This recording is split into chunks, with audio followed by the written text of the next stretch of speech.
কাজ করে খাবো এতে লজ্জা কিসের? কর্ম যেমনই হোক, কর্ম কোনো ছোট বড় হয় না। দেখো, সংসারের চাপে আমি অনেক রকম কাজও করেছি, বা কখনো রান্নার কাজ করেছি লোকের বাড়িতে, কখনো বাচ্চা দেখাশোনারও কাজ করেছি।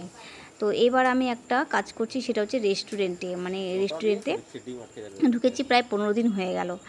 তো সেখানটাতে আমার খাবার বানানো এখনও শেখা হয়নি, আমি বাইরের কাজগুলো করতাম। তো আস্তে আস্তে ক্যাফের একটা ভাই আছে, সেটা আমাকে খাবার বানাতে শেখাচ্ছে। আজ আমি প্রথম রোল বানাবো। দেখো রোলটা কত সুন্দর করে বানাচ্ছি। প্রথম তো একটু তো মানে খারাপ হবেই, যেটাকে বলে, প্রথম বানাচ্ছি। তো আমাকে আমার একটা ভাই আছে সেখানটাতে, মানে ভাইও কাজ করে, তো আমাকে শেখাচ্ছে আজকে রোল বানানো।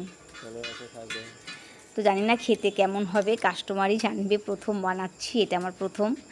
আর এদিকে বাইরের কাজগুলো আমি করতাম। তো তোমরা প্রতিদিনই দেখতে পাও যে আমি প্রত্যেকটা ভিডিও ছাড়ি, যে আমি কাজ করি।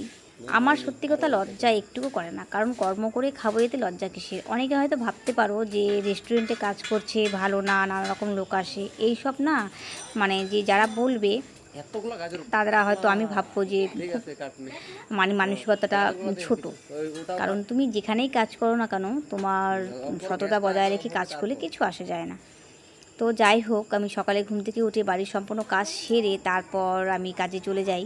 দুপুরবেলায় আসি, খেতে আবার চলে যাই। রাত্রি 7টা, 7:30, কোনো সময় 8টার সময় বাড়িতে আসি। এবার একটা কথা বলি, যে হয়তো তোমরা ভাবতে পারো যে বাড়ির বউ হয়ে বাইরে কাজে যাচ্ছ। দেখো, সংসারের ভার নিতে অনেক সময় মেয়ে ছেলেদেরকেও কাজে নামতে হয় বাধ্য হয়ে। আমি তো আর ইচ্ছা করে যাইনি, কিন্তু আমার বাধ্য হয়ে যেতে হচ্ছে। তবে তুমি যেই কাজটাই করো, সত্যি কথা বলতে, সৎ পথে যে কাজই করবা, কিছু আসে যায় না, ভগবান তাতে তোমার অবশ্যই সাথ দেবে। তো জানি না আমার প্রথম রোলটা কেমন হয়েছে। আজ বানালাম প্রথম রোল। তারপর আমি এখন একটু কফি বানানোর চেষ্টা করব, কারণ কফি তো অনেক রকম হয় দেখি, কিন্তু এখনও পর্যন্ত বানানো হয়নি। আজ আমি তারপর রোলটা বানিয়ে কাস্টমারকে দেবো, তারপর কফিও বানাবো। তো তোমরা আমার পাশে থেকেও আমাকে সাপোর্ট করো।